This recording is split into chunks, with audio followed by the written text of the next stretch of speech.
light the beam one last time for the summer of X-Men. That's right. Nerdy for 30's Summer of X-Men is coming to a conclusion now that we have reached the release of the long anticipated Deadpool and Wolverine. My name, of course, is Kevin Bauer, aka Critics' Choice. With me, as always, in any universe, my anchor being the people's champ, Tim Keck. Wow. If you feel it, chase it, baby. That's I'm what saying that all the talking time about. now. I don't care. I think I don't that's care it. if it's not related to the X-Men at all. But you know what? I felt this movie and I'm chasing that high, baby. All That's what I'm about talking it. about, dude. You know, that's what it's all about. I liked Hey Buddy. I love If You Feel It, Chase It. And I think if they keep doing it. I don't know if they do a Twisters 3. I don't think they'll use that line. So I think it's yours now. But Tim, we're not talking about Twisters or Twisters 3 here today. We are talking about Deadpool and Wolverine. We saw this last night. What is your one sentence take on this movie? This is an insane, kooky, meta nightmare that is probably the perfect tribute to all of these like 20th century Fox characters. I think we're going to be talking cameos, and there's like a few big names missing, but even at the end of the movie, they do like the slideshow, the montage, and they show all these actors Oh, like man. years ago when they first started in their roles, and they're highlighting everybody, and it really feels like an awesome celebration of all that work that they've done that will cease to exist now that they're in the MCU. What Oh, about you, yeah. Kevin? When that slideshow played, I was like, are you really going to make me cry right now? Like when they I got a have little that clip, emotional. when they show Ryan Reynolds from the set of Wolverine Origins, and he talks about how he always wanted to play Wade Wilson, and we know what version of Deadpool he played then and what he's gotten to do since. It was like, this is incredible. This is wonderful. I took a page out of your book. Mine's a little bit longer in a sentence this time, but I think a movie like this merits it. The ultimate heat check. Ryan Reynolds and team attempt to blend a reboot of sorts, a franchise revival, and a crossover movie while delivering a satisfying conclusion to a trilogy. It's not always successful, but the highs are goddamn high and the lows ain't too bad either. I'd agree. I mean, I really just forget that it's the third Deadpool movie. That seems to be almost irrelevant to this movie. But it is also kind of a nice, if this is the last time we see these actors in the Deadpool world, Mhm. this would be an okay tribute. I think this is okay. Yeah. What do you think? You Yeah, think they're man. going to come back? Do you think we're going to get another like a Deadpool 4? You think they're going to bring back Dopinder and Blind Al and bring them into the MCU? It seems like they kind of did, right? I think it's possible. You know, it's weird. They've said so many times that this is not Deadpool 3. This is Deadpool and Wolverine. It's a separate thing. So I guess Yeah. maybe I should take the conclusion to a trilogy part off of my synopsis because apparently that might not be what this is in the first place. But it certainly felt like it was maybe an ending. It felt like this ended in a place where if we get Deadpool in the future, it might not be another full movie. Ryan Reynolds has kind of Mm. hinted as much. Maybe he'll just pop in for certain things.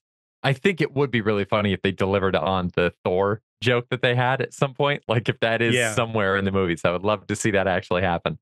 But they left it in a place where if this is it, it feels like a good enough farewell to the character. Same thing with Wolverine. I've seen a lot of people speculating already since the movie came out that they left this in a place where if Hugh Jackman wants to pick it up and play Wolverine for the rest of the multiverse saga until they do the big recast and Secret Wars and stuff, he could. But if they want to move forward with a different person, they could do that too. So that in general probably leads right into the big beef that I have with this movie is that I think this movie and its humor and the set pieces they use were limited by the fact that the MCU doesn't know what the fuck it's doing anymore, dude. It feels like everything is way too loosey goosey. It feels like everything was being changed. I definitely want to bring this up, but there were lines that were very clearly ADR'd over because what Deadpool was saying didn't match the way that his mouth was moving under the mask. So I wonder what this movie, I wonder how many different permutations this thing went through.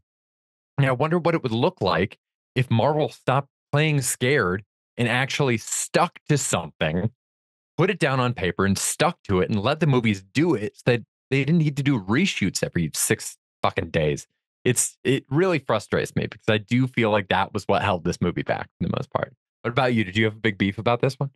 Yeah, I mean, well, to your point, we've heard so much stuff about the writing rooms for Marvel movies, and how Mhm. it kind of used to be like a acts of love and passion projects, and now it's really just a formula, and they churn this stuff out, and it feels like the difference between some of those movies and this movie is this felt like a passion project for Ryan Reynolds and Hugh Jackman. I mean, I think those two guys are big enough stars, and they know this movie is going to be a smash hit, that I'd like to think they got to throw their weight around a little bit more. But they cut stuff, Marvel cut Yeah. things from it.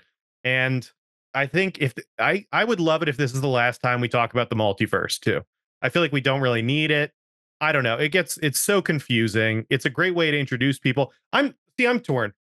For the movies, I think the multiverse is a lot and kind of a mess, but it does make all the MCU stuff kind of look like the comic books, because comic books are kind of a mess.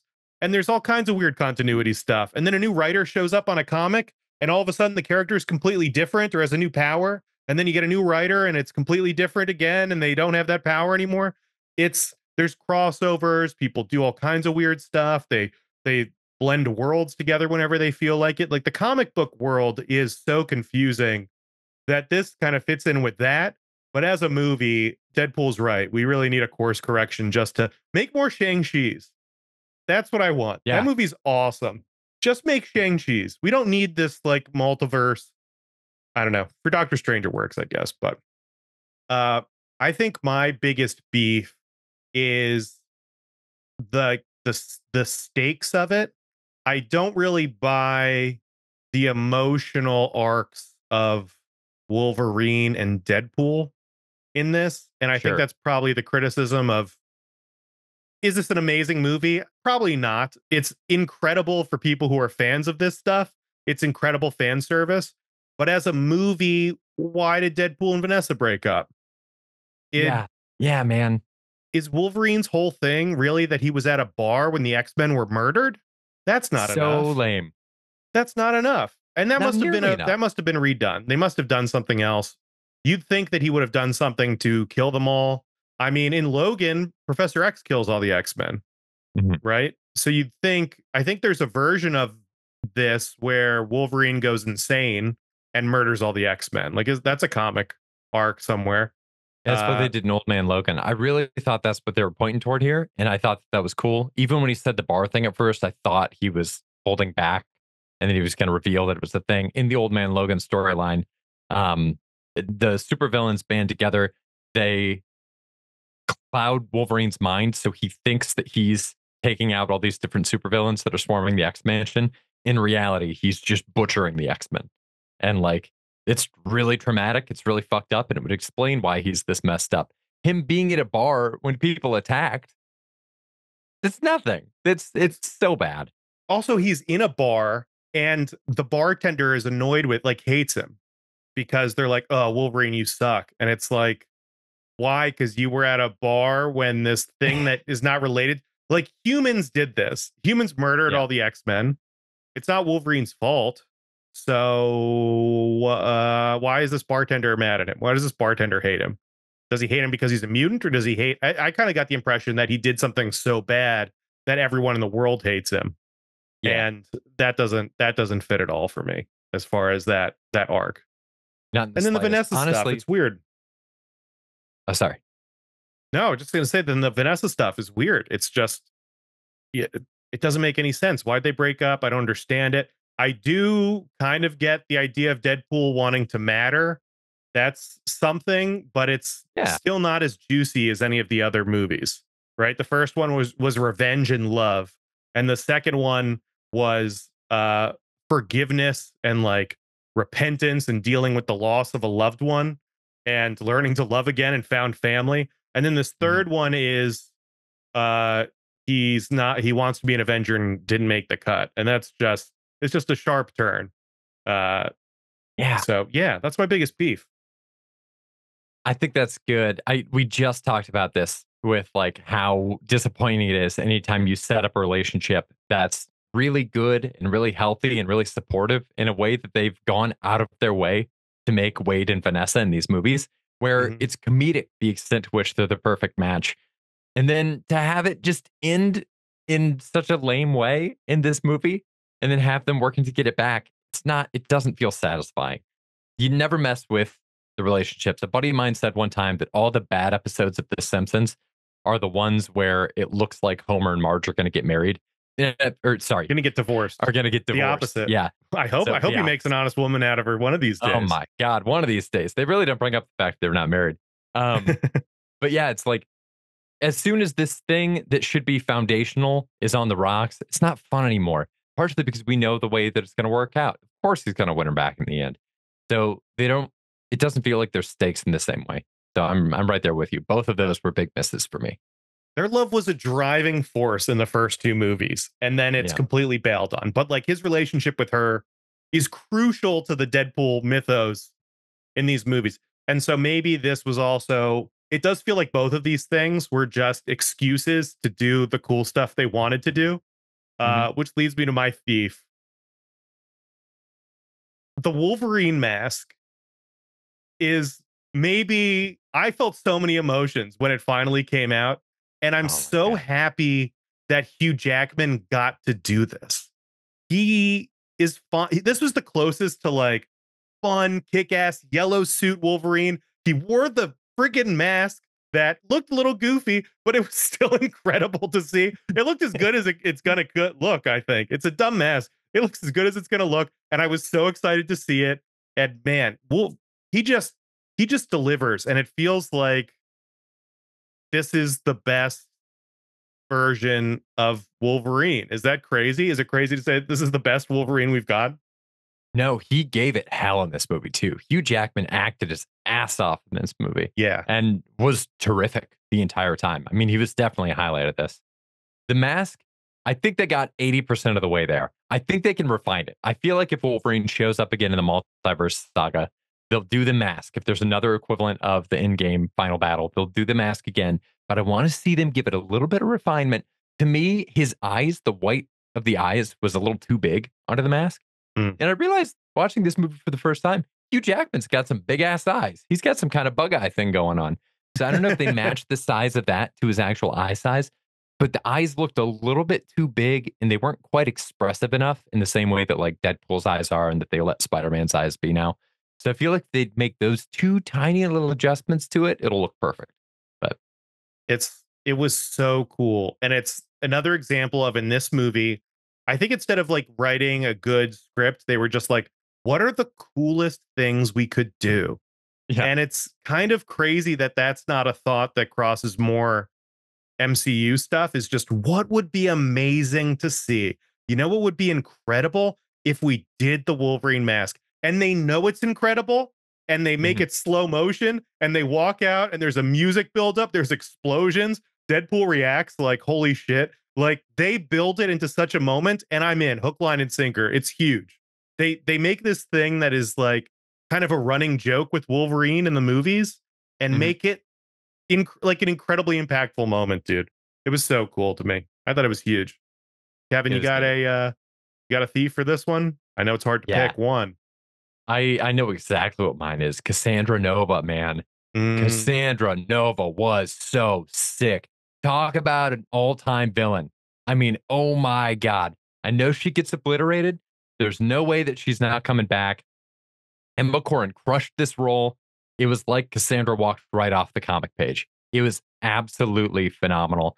The effects of the way that the hand goes in the head and like ugh. Matthew McFadden's eyes are like bulging out and shit. It looked so fucking cool. It's terrifying. It's amazing.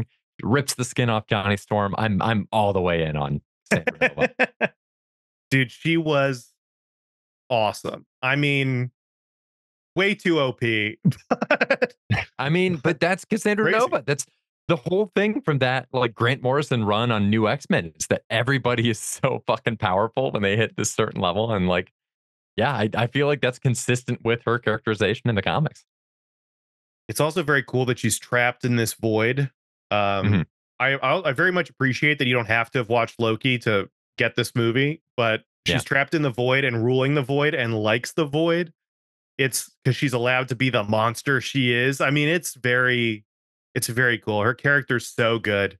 I don't think I would have thought of that, honestly. I mean, she felt like a distant thought behind Wolverine and Deadpool, but you're right. As the big bad of this movie, she gives them a lot to play off of.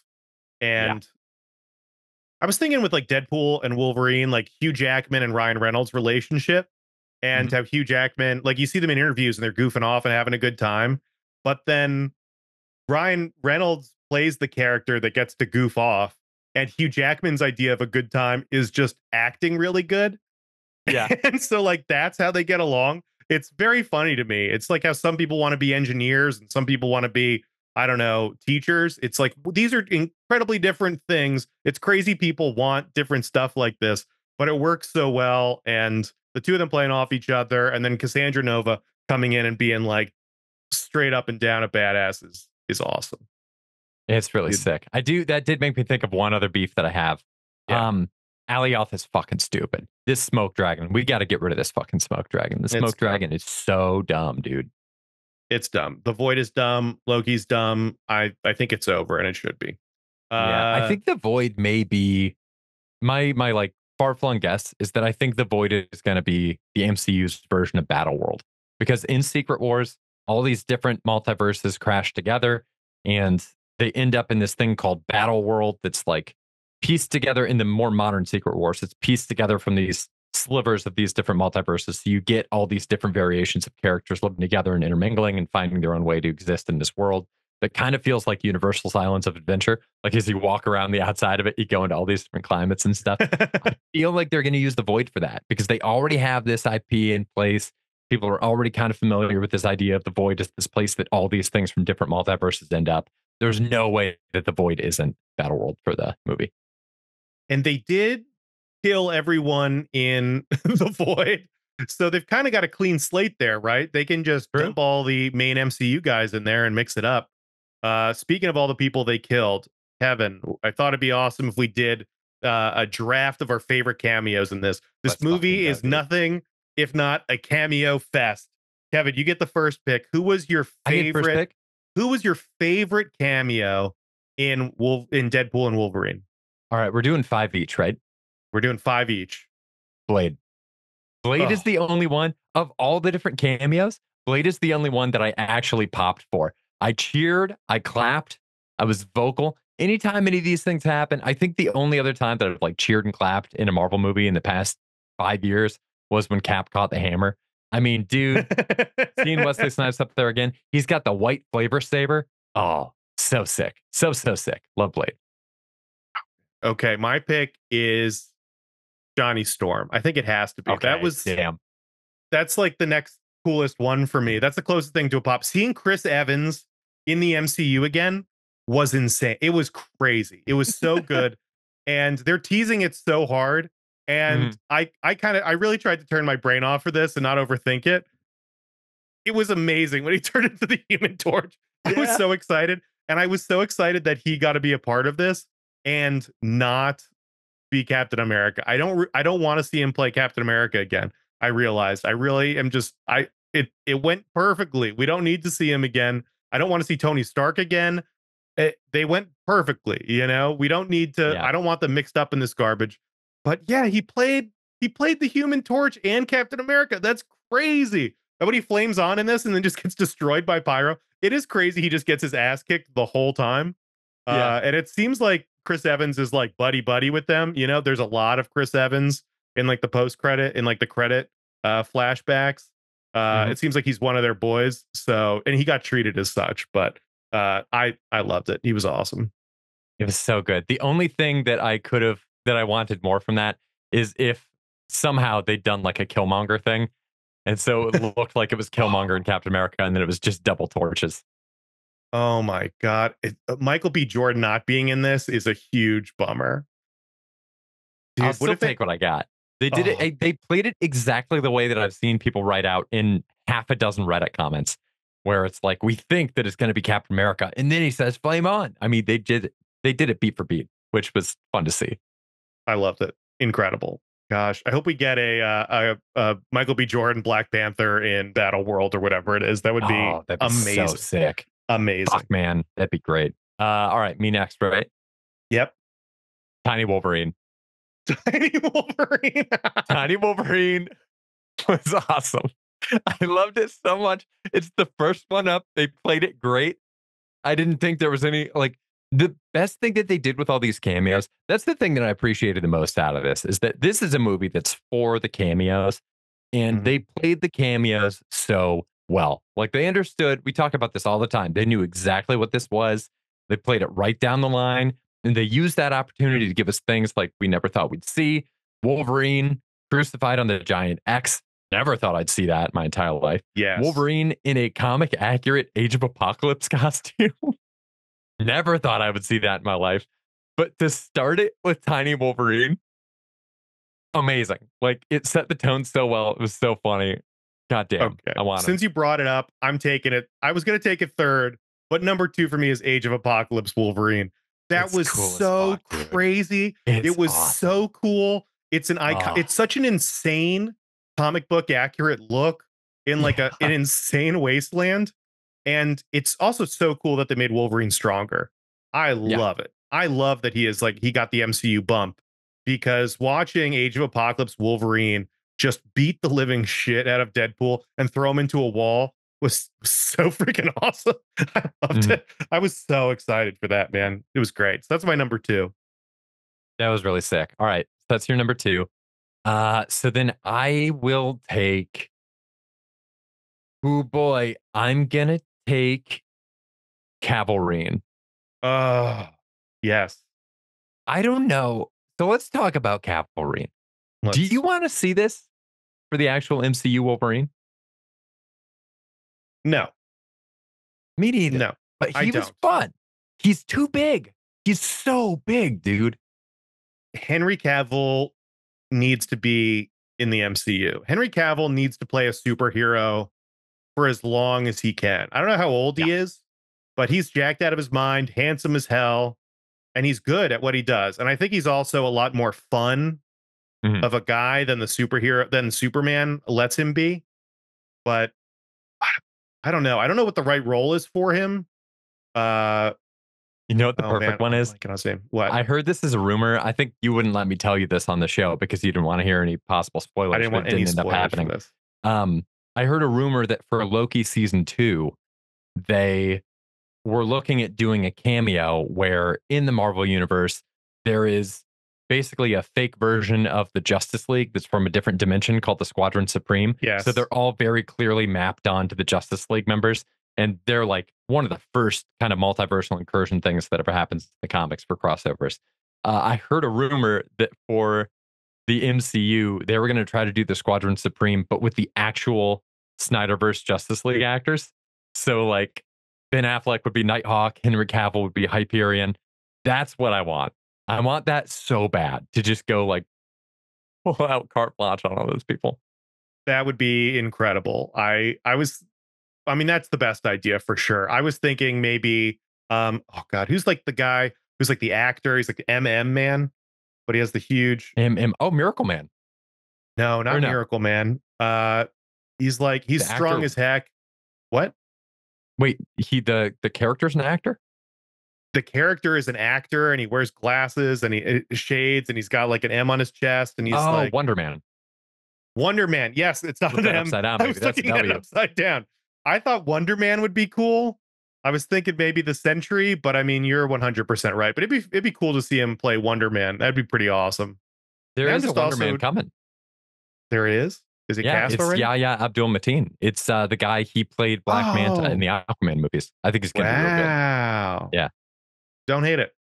Don't I hate it. love that character more than I have any right to. I've always one of my big things when I was a kid is if you had your standard roster of people and then somebody was added to it, like Tommy and the Power Rangers, probably the first time it happened. And then Yes. anytime there'd be like, here's our people, and then we're gonna add one more to it. Whoever that new person is that would come in, they were always my favorite. So when I was reading the 60s Avengers comics for the first time, when Wonder Man gets introduced, they add him to the team like immediately. And it's all a ruse, but like reading those, I was like, this Wonder Man guy fucking rips. I like him. I feel like I haven't gone enough of a deep dive on Wonder Man, but it'd be sweet. I'm excited to see him. Uh okay, so I'm up, right? Number three Yeah. pick. It I feel like this you know who you got to take. It's got to be X-23. Yeah, Lauren it's McKinney is my favorite. I was she's your girl, so, dude. so happy to see her. It warmed my heart. Them at the end of the movie sitting together with the dog. Mhm. Incredible that we had this amazing film with Logan, and then we get to see those characters later. That's crazy. That's insane that that happened. They did like a kind of a reboot of both, I guess. But are we supposed to believe that this is the X-23 we saw in Logan? I think so. Yeah, Mm. or maybe not because they say that because Wolverine was the anchor being and died, that Ryan Reynolds' universe is coming to an end. So Laura would be from the same universe as Deadpool. So this has to be a different Deadpool. This has to be a different Laura, potentially. Mm.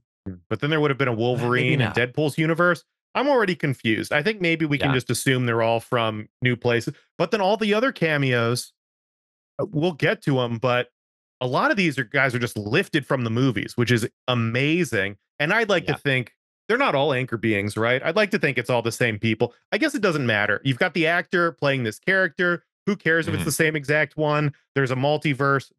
They might not be the same exact one, but the way the multiverse works, there's probably a parallel timeline that's pretty much exactly the same, except people Yeah. eat radishes way more than we do. And, you know, they're just hanging out in that. So, yeah. Okay, Kevin, number 4. Who you got? It's coming. Channing Tatum. Yes. Channing Tatum Gambit was a blast. They played it perfectly. It was like it's the best way to use him comedically. It was exactly like I think it's a spiritual successor to the "My Name Jeff" scene in 22 Jump Street. Um, that accent was so funny, and that's always something I think about with Gambit. And they lean into the accent in the cartoon. I don't think they had Taylor Kitsch doing the accent too strong. Um, I think maybe he had a little twinge of it, but like to see Yeah. Channing Tatum go all out on this comedic accent, and also he looked as dumb in that costume as I always knew he would. Like He looks the so whole problem bad. with him being him, he's way too thick to be Gambit. No disrespect, man. I know you really wanted to play the character, but like you're too thick for Gambit. Gambit's wiry. He doesn't look like a Gambit at all. I don't No. think he has the I don't think he's a sexy guy. Am I crazy? I know he's in I Magic mean, Mike he's and in stuff, Magic Mike, so yeah, you're fucking insane. but I feel like Gambit is like, like woo you, like with words and like smooth talking. And I just don't think of Channing Tatum as that guy. If he's taking his shirt off and Yeah. gyrating, sure. I know people will be into that, but he doesn't strike me. I don't know who the best Gambit casting would be, but uh like Taylor Kitsch, I thought was a much better Gambit than Channing Tatum Oh, was. he's real good. And if you're Channing Tatum and you're going to be in this movie as Gambit, you got to play it for comedy. And it felt like that's all he was doing was just goofing off. And the accent's so bad. And he looks so dumb in the costume. And Mhm. it's incredible. Did you like Gambit's powers in this? Yeah, I thought it was sick. I thought they were great. Yeah. The fact Uh, that that's the other thing that I feel like made people love this a lot is the fact that it's an R-rated movie now. So when he's making the cards explode, people's bodies are fucking exploding, which is I think not something we've ever seen with Gambit. no, that you're right. That is very cool. I guess I wanted to see him charge something that wasn't a card. I was Oh, like the expecting some kind claws. of a cool combo. Yeah, I was thinking of the claw combo immediately. And I don't know. I wanted him to just like blow up a van or something like that. I don't know. Because he can do all that stuff too. It felt like, and they do this thing where the cards are like floating around him. It's very Mhm. weird, but you're right. Watching him stick cards to people and then clap and they all blow up, Yeah. incredible. So cool. Tim, who's your Um, number 4? Number 4, I think I have to go with Elektra. All right. I I love that Daredevil movie. I love Ben Affleck Daredevil. I watched that so much growing up. It was on Mhm. all the time. I think Michael Clark Duncan was an incredible Kingpin. I Phenomenal. loved his Kingpin. I thought Colin Farrell playing whatever, Bullseye. So Bullseye, good. so cool, so fun. And Ben Affleck was great. I mean, Ben Affleck's a good actor. it was very fun. It's a silly movie. They have a fight on, like a playground, and they make a joke about Ben Affleck and Jennifer Gardner married, divorced, have kids together, and he died in this universe, and she's like, it's okay. Very funny. I was excited to see her. I was really excited to see her, and not to body shame Blade, but she looked like she Wow. could still kick ass. Yeah. And Blade looked weak. Wesley's tiny, and I'm kind of bummed they didn't just pad the suit. Like, he's already fully covered. Like, just throw some muscles in there. Make him look Mhm. jacked. He looked in the face. He looked great, but he just was so much smaller than he was as Blade, especially in the first two. That was a little bit of a bummer. Whereas Jennifer Garner, I'm like, oh yeah, she could just show up and kick ass immediately. She seems like almost too much of a grown up for this movie. Mhm. But she just it seems like, I don't know. Maybe it's because I'm always seeing her as like a mom and like a mature. She just seems like a mature human being. That seeing her in this movie, that everyone else is goofing off and fucking around, and she's like, kind of doing the Electra thing is Mhm. is pretty funny. And it works. So I liked seeing Electra. Thought it was great. Me too, man. It was good to see her again. Yeah. All right. For my number 5, I'm gonna zag. I could not, in a universe of not believing that you're seeing someone, I fully could not believe we were seeing. I'm taking the Russian from Punisher. Wait, Holy what? fuck, dude. The Oh, that's who Russian that. from Punisher was in this, and the red and white stripes Which Punisher? from the Thomas Jane Punisher movie. The Russian comes, and there's like the coolest fight scene in that movie. By the way, we got to do the fucking Punisher on this podcast. The Thomas Jane Punisher movie absolutely rules, and I really want to see if it holds up. I'm more of a Warzone guy, but I get it. I never saw Warzone. Maybe we do a little back to back Punishing. We'll do some Um, Punisher. That sounds great. but like in the first one, that's the fight. I believe that's the fight where it's in Thomas Jane's apartment, He has all the hidden and I stuff. he's got all the hidden stuff. I think that That's might be cool. the one where he takes the no, I think he takes the paper cutter blade off when he's heading into the final battle. But either way, he has this incredible fight with this guy, and the Russian was in this, and I was losing my That's mind. great. Was that the big Jack guy? Because they kept Big showing Jack one guy with the red guy, and white stripes. Yeah, and that was him. I did not know who that was, but they showed him enough that I was like, I should know who this Yeah, guy he's is. somebody. Yeah, that's All right, crazy. we're coming to a close. Who's your fifth? Okay, this is not a person. But my favorite cameo, I'm gonna say it's a cameo, was the Fantastic Four car Oh that they yeah, dude. drive. Oh, the fantastic car. I was so excited to see that for some reason. I thought it looked so good. I don't remember it Mhm. looking that good in any of the other Fantastic Four movies, but seeing the four and the logo and like their stupid round car, which is Mhm. so dumb looking, but but seeing it in the flesh and like I don't think we've seen that, right? They don't have a hover car in the first two movies, do they? I think they have something in Rise of the Silver Surfer because I think there's a Yeah. scene where they like fly out. I can't remember if that's when they fly out to the Arctic to talk to him or if they just like fly really high into the air and talk. Or I got to rewatch it. I watched a little bit of the first Fantastic Four movie before we started recording, and it's very bad, but it's in a fun way, you know. Yeah, I remember that car, and then they also had the car where the four of them each had different seats, and it Yeah, was like they had four different ships that all kind of linked together. That was but they all cool. look stupid because they have to They're all connect. So I dumb. always thought the side ones looked dumb as hell. Yeah. So they've just got a thing pointing out on the sides. It's crazy. Yeah. But this, I got so excited for it, man. Should I be excited about seeing the Fantastic Four? I'm very stoked. So we're recording this on Saturday, July 27th. Marvel is doing Hall H tonight. So like by the time this posts, Hall H will have already happened. I remember 2 years ago, the last time they did Hall H, we all thought we were going to get a reveal of the Fantastic Four cast or the costumes or something. We got to be getting something tonight. All the posters have Fantastic Four all over them. They did a drone show last night. So I think we're going to get some actual like costume reveals, some actual like concept artwork looks or something at least. And I'm pretty fucking fired up for this, dude. Dude, I'm fired up. I was so fired up leaving Deadpool and Wolverine. I didn't see any trailers, no spoilers. It was awesome, man. I had such a good time watching this movie. Thought it was great. What a good time. Same Yeah. here, man. Listener, what did you think? Let us know. Send us an email, nerdy430 at gmail.com. we will read it on the show. You can also just jump on our TikTok or Instagram and drop a comment on there. It's just as good. We'll still see it. We will be back here again next week. Actually, I think we're coming back. We're coming back on Thursday with The Boys. We're talking about The Boys season 4. So we'll see you then. Yes. Finish up the episodes. See you back here. Till then, stay nerdy, everybody. Bye. Stay nerdy. Bye.